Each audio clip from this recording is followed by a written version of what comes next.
बिस्मिल्लाहिर्रहमानुर्रहीम। दोस्तों, आज की इस वीडियो में हम लोग आपको सैर करवाएंगे दुनिया के एक ऐसे मुल्क की जिसकी मईशत दुनिया की तीसरी बड़ी मईशत है। ये मुल्क इंजीनियरिंग के मामले में तमाम मुल्कों को पीछे छोड़ चुका है। इस मुल्क में दुनिया की बेहतरीन और मजबूत कारें बनाई जाती हैं। दुनिया की सबसे बड़ी कार कंपनी टेस्ला भी इसी मुल्क की मलकियत है। ये मुल्क दुनिया में सबसे ज़्यादा बहरी जहाज़ बनाने और एक्सपोर्ट करने वाला मुल्क है। इस मुल्क के लोगों को दुनिया में सबसे ज़्यादा मेहनती समझा जाता है। इस मुल्क के लोगों को अपने काम से बहुत लगाव होता है। इसी वजह से ये मुल्क पूरी दुनिया से आगे निकल चुका है। इसके अलावा ये दुनिया का पहला मुल्क था जिस पर एटमी हमले किए गए। ऐसा मुल्क जहां लोग अचानक गायब हो जाते हैं और गायब होने वाले लोग आखिर कहां जाते हैं और कब वापस आते हैं। दोस्तों, एक ऐसा मुल्क जहां दुनिया में सबसे पहले दिन का आगाज होता है, यानी कि सुबह के वक्त दुनिया में सबसे पहले सूरज इसी सरजमीन से नमूदार होता है। दोस्तों, हम लोग बात कर रहे हैं मशरकी एशिया के जजीरा नुमा मुल्क जापान की, जो शमाल मगरबी बहराए अलकाहल में वाक़ है। इसकी सरहदें मगरब में बहराए जापान से मिलती हैं, शमाल में ओकोतस, मशरक में बहराए चीन और जनूब में ताइवान से मिलती हैं। जापान मशरकी एशिया में शमाल से जनूब की तरफ फैले हुए जजीरों से मिलकर बना है, जिनकी कुल तादाद 6500 के करीब है, जबकि इसके पड़ोसी ममालिक में कोरिया और रूस भी शामिल है। दोस्तों, जापान की सरजमीन पर जल्जले कसीर तादाद में आते हैं, जिसकी एक बड़ी वजह पहाड़ों पर मुश्तमिल जज़ायर की बड़ी तादाद का होना है। हर साल तकरीबन 1600 के करीब जल्जले आते, जिससे जापान के कई इलाके तबाह हो जाते हैं। लेकिन पलक झपकते ही ये मुल्क पहले जैसा हो जाता है। यही वजह है कि चढ़ते सूरज की जमीन कहा जाने वाला मुल्क जापान दुनिया के ताकतवर और मजबूत मईशत रखने वाले ममालिक के साथ कंधे से कंधा मिलाकर खड़ा है। दोस्तों, जापान का कुल रकबा 1,75,935 मील है, यानी कि 3,77,970 मुरब्बा किलोमीटर है, जो कि रकबे के लिहाज से दुनिया का 70वां बड़ा मुल्क है। अगर जापान की आबादी की बात की जाए तो इस मुल्क की कुल आबादी तकरीबन 12,61,61,503 अफराद पर मुश्तमिल है, जो कि आबादी के लिहाज से दुनिया का 10वां बड़ा मुल्क है। टोक्यो इस मुल्क का दारुल हुकूमत होने के साथ साथ इस मुल्क का सबसे बड़ा शहर भी है, जिसकी कुल आबादी तकरीबन 3,65,00,000 के करीब है। यानी जापान की कुल आबादी का 1/4 हिस्सा टोक्यो में रहायश पजीर है। इस शहर में दुनिया के बेहतरीन रेस्टोरेंट, खूबसूरत शॉपिंग मॉल, खुले और साफ सुथरे रोड मौजूद हैं। टोक्यो शहर समुंदर के किनारे आबाद है। यही वजह है कि यहाँ माहीगिरी का पेशा बहुत आम है और जापान के लोग खुद भी मछलियाँ खाना बहुत पसंद करते हैं। ये शहर कामाकोरा बादशाह ने तामीर करवाया था। ये शहर 1700 ईस्वी तक एक छोटा सा कबीला था, जिसमें चंद अफराद ही रहायश पजीर थे, जो कि मछलियां पकड़कर गुजारा करते थे। इसी शहर ने अपनी तारीख में बहुत सी कुदरती आफात का सामना किया, ऐसी आफात जो पल भर में किसी शहर को खाक का ढेर बना सकती हैं। 1 दिसंबर 1923 की बात है कि सुबह के वक्त टोक्यो शहर के जनूब की तरफ अचानक जमीन फट पड़ी, जिससे कई इमारतें जमीन बोस हो गई। तकरीबन 80% शहर तबाह हो गया। इस जल्जले में जापान के कई और बड़े बड़े शहर भी तबाह हो गए, जिनमें से एक ओसाका शहर भी शामिल है, जो कि जापान का तीसरा बड़ा शहर है। दोस्तों, जापान में हर साल 1500 के करीब छोटे बड़े जल्जले आते हैं, हत्ता कि एक दिन में 2 से 5 जल्जले भी आ जाते हैं। जापान की तारीख का सबसे बड़ा जल्जला 2011 में रिकॉर्ड किया गया, जिसमें तकरीबन 35,000 अफराद जान की बाजी हार गए। इस जल्जले की शिद्दत 9.1 रिकॉर्ड की गई। ये जल्जला जापान की तारीख का सबसे बड़ा जल्जला था, जिसने पूरे जापान को तबाह बर्बाद कर दिया। दोस्तों, जापान के लोगों की औसत उम्र तकरीबन 85 साल है, जो कि दुनिया में सबसे ज्यादा है। और आने वाले चंद सालों में जापान के लोगों की औसत उम्र तकरीबन 90 साल तक पहुंच जाने का भी इम्कान है। जापान की आबादी में 25% लोग 65 साल की उम्र से भी ज्यादा हैं, जबकि 15% लोग 80 साल के करीब की उम्र के हैं। इसके अलावा 50,000 लोग 100 साल की उम्र के हैं। दुनिया में सबसे ज्यादा बूढ़े अफराद जापान में मौजूद हैं, जो कि बिल्कुल सेहतमंद हैं। दोस्तों, जापान में हर काम टेक्नोलॉजी की मदद से किया जाता है। जापान ने टेक्नोलॉजी के मामले में पूरी दुनिया को पीछे छोड़ दिया। जापान में शायद ही कोई ऐसा घर हो जहां मशीनरी के इस्तेमाल से कोई चीज ना बनाई जाती हो। लोगों ने घरों में ही छोटी छोटी फैक्ट्रियां लगा रखी हैं, जहां बच्चों के खिलौने, घड़ियां, इलेक्ट्रॉनिक की अशिया बनाई जाती हैं और जापान की हुकूमत भी इन अफराद को सहूलियात फराहम करती हैं। दोस्तों, आप लोग ये बात जानकर हैरान हो जाएंगे, जापान के कई रेस्टोरेंट में रोबोट काम करते हैं, जो कि खाना बनाते हैं और वेटर का काम भी करते हैं। दोस्तों, जापान दुनिया का पहला मुल्क है जिसने सबसे पहले बुलेट ट्रेन आजाद की, जो बिजली की रफ्तार से तेज दौड़ती है। ये ट्रेन 320 किलोमीटर फी घंटा की रफ्तार से चलती है, जो कि अब तक दुनिया की सबसे तेज तरीन रफ्तार वाली ट्रेन है। दोस्तों, जापान में कोई भी ट्रेन 30 सेकंड से ज्यादा लेट नहीं होती। जापान में एक मर्तबा एक ड्राइवर के वॉशरूम जाने की वजह से ट्रेन 2 मिनट लेट हो गई, जिसकी वजह से इसे काफी जुर्माना अदा करना पड़ा। यहाँ के लोग बहुत मेहनती होते हैं। जापान के लोगों को काम से बहुत लगाव होता है। ये लोग चाहते हैं कि वो हर वक्त काम करते रहें। यहाँ के अदारों में काम करने वाले लोगों को छुट्टी नहीं दी जाती, हत्ता के एतवार की भी छुट्टी नहीं होती।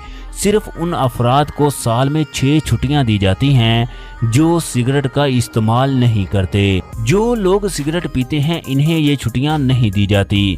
पूरी दुनिया के लोग सुबह सवेरे उठकर नहाते हैं, लेकिन जापान के लोग रात को सोते वक्त नहाते हैं। यहाँ के लोग रोजाना वर्जिश करते हैं। ये लोग मोटापे को गुनाह समझते हैं और मोटे अफराद को अच्छा नहीं समझा जाता। जापान में 40 साल से ज्यादा उम्र के मर्दों की कमर 33.5 इंच और औरतों की उम्र 33.2 इंच से ज्यादा नहीं होती। और जापान में बाकायदा कानून भी है। दोस्तों, जापान में तालीम का निज़ाम दुनिया का बेहतरीन निज़ाम है। इस मुल्क में तालीम की शरह 99% है। जापान के स्कूलों में 3री क्लास तक बच्चों को फेल नहीं किया जाता, क्योंकि 3री जमात तक इनको अखलाकियात का सबक दिया जाता है, जो कि आने वाली पूरी जिंदगी इनके काम आता है। जापान में स्कूलों की सफाई बच्चे खुद करते हैं। स्कूलों के वॉशरूम, गार्डन, अपने क्लासरूम और स्कूल के आसपास की सफाई करते हैं। बच्चों को स्कूल के अंदर ही खाना दिया जाता है, जो कि हुकूमत की तरफ से होता है। यहाँ तालीम बिल्कुल फ्री है। आप जहाँ तक चाहें तालीम फ्री हासिल कर सकते हैं और ये लोग तालीम हासिल करने के बाद फौरन नौकरी भी हासिल कर सकते हैं, जो कि इनको हुकूमत की तरफ से दी जाती है। यहाँ पर एक कानून बनाया गया है जिसमें 60 साल से ऊपर अफराद टैक्स अदा नहीं करते। दोस्तों, जापान में साइकिल चलाने के भी असूल हैं। हमारे मुल्क में कार या मोटरसाइकिल वाले को जुर्माना होता है, लेकिन जापान में साइकिल वाले को भी जुर्माना होता है। ट्रैफिक सिग्नल पर साइकिल वाले को सबसे पहले रास्ता दिया जाता है। 13 साल से कम और 70 साल से ज्यादा उम्र के लोगों को साइकिल चलाने की इजाजत नहीं होती। सर पर हेलमेट पहनना लाजमी होता है। एक हाथ से साइकिल चलाना और 2 आदमियों का एक साइकिल पर बैठना जुर्म है। अगर पुलिस आपको ये काम करते देख लेती है तो आपको 50,000 येन का जुर्माना हो सकता है। जापान गाड़ियों का बादशाह माना जाता है। दुनिया की खूबसूरत और लग्जरी गाड़ियां जापान में ही बनाई जाती हैं। जापान में सिर्फ टोयोटा कंपनी ही एक साल में तकरीबन 10 मिलियन के करीब गाड़ियां पूरी दुनिया में एक्सपोर्ट करती है।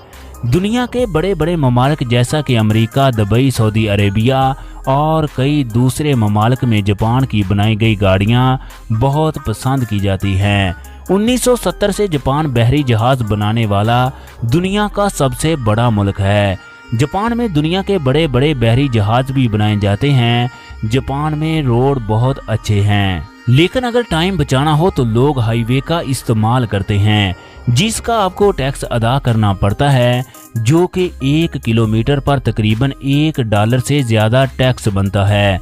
दोस्तों, अगर जापान के मज़हब की बात की जाए तो मुल्क की 60% आबादी शिंटोइज़्म, 30% बुद्धिज़्म और 2% ईसाई और 8% दीगर मज़हब के मानने वाले लोग शामिल हैं।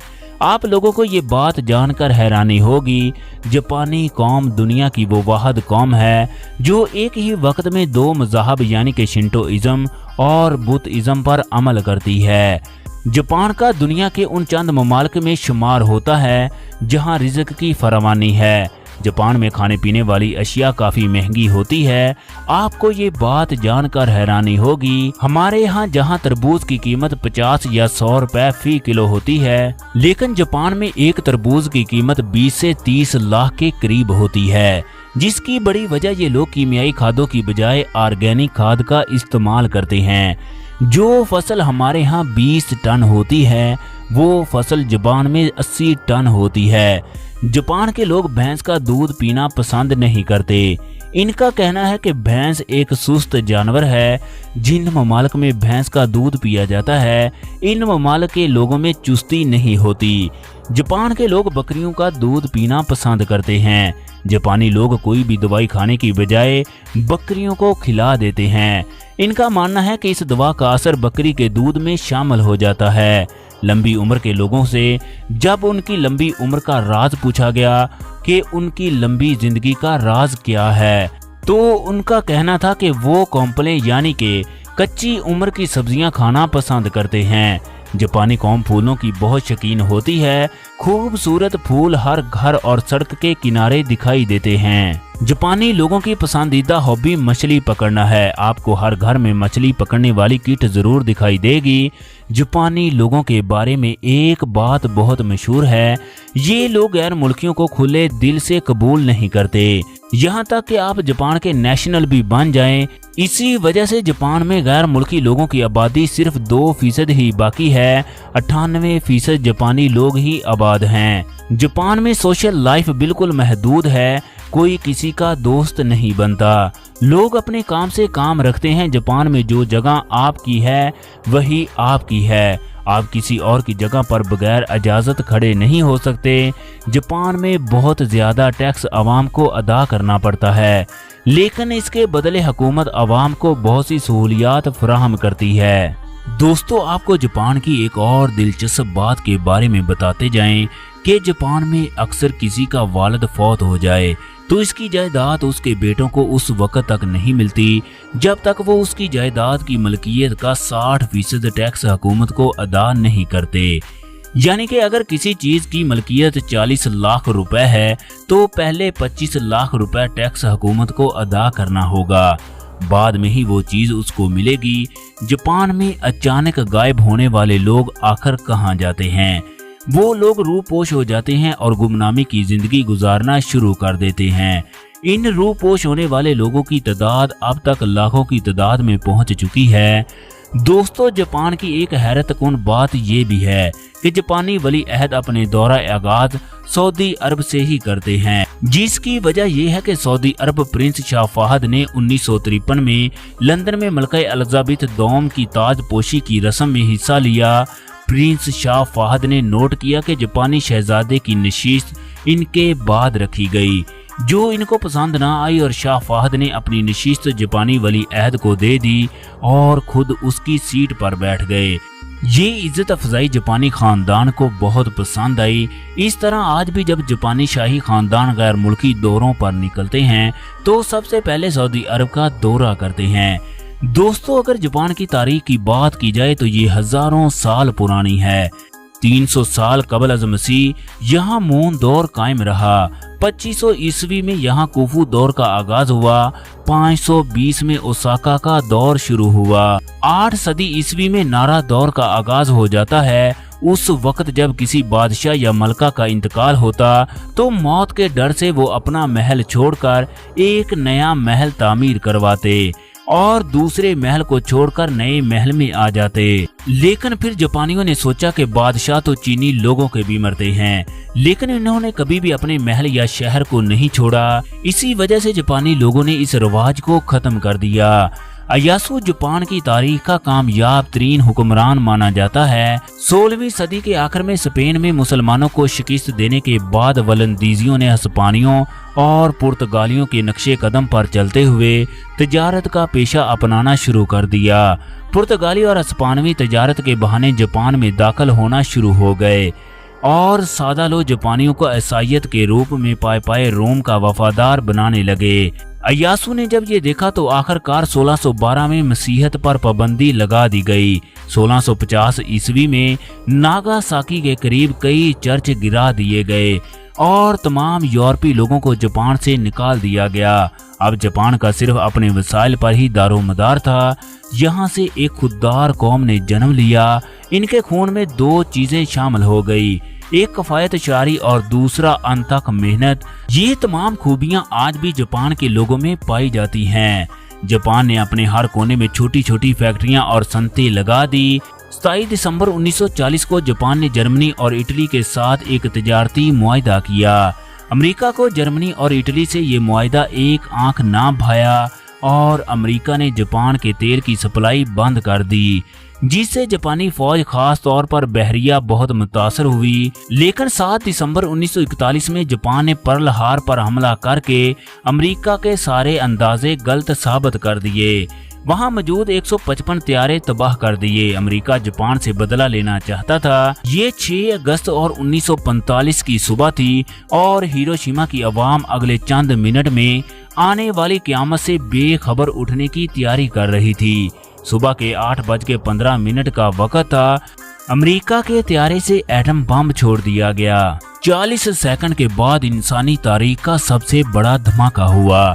चंद लम्हों में पूरा शहर खाक बन गया। हर तरफ धुआं ही धुआं फैल गया। जापान के दूसरे इलाके हिरोशिमा में आने वाली इस क़यामत से बेखबर थे। 9 अगस्त 1945 के दिन 11:01 पर एक जहाज दिखाई दिया जो नागासाकी से गुजर रहा था, जिसमें एक एटमी बम छोड़ दिया गया। 45 सेकंड के बाद नागासाकी की फिजा में एक इंतहाई खौफनाक और जोरदार धमाका हुआ। एटमी साइंसदानों के मुताबिक ये धमाका हिरोशिमा के धमाके से कई गुना ज्यादा बड़ा धमाका था, जिससे जापान पर क़यामत टूट पड़ी। जापान में कई लाखों हलाकतें हुई। नागासाकी और इसके आसपास के तमाम इलाके पूरी तरह तबाह हो गए। इन इलाकों में जो अफराद जिंदा रहे वो अंधे और बहरे हो गए।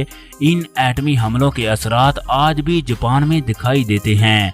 सन 2000 तक जापान में कई माजूर बच्चे पैदा होते रहे। जापान वक्त के लिहाज से पाकिस्तान से 4 घंटे और इंडिया से 3.5 घंटे आगे है। दोस्तों, जापान का वीजा दुनिया का मजबूत तरीन वीजा है। जापान के लोग बगैर वीजा के तकरीबन 210 ममालिक का सफर कर सकते हैं। दोस्तों, अगर आज की हमारी वीडियो अच्छी लगी तो वीडियो को लाइक और शेयर लाजमी कीजिएगा। अगर आप लोग हमारे चैनल जुमा टीवी पर नए हैं तो चैनल को सब्सक्राइब करना ना भूलिएगा।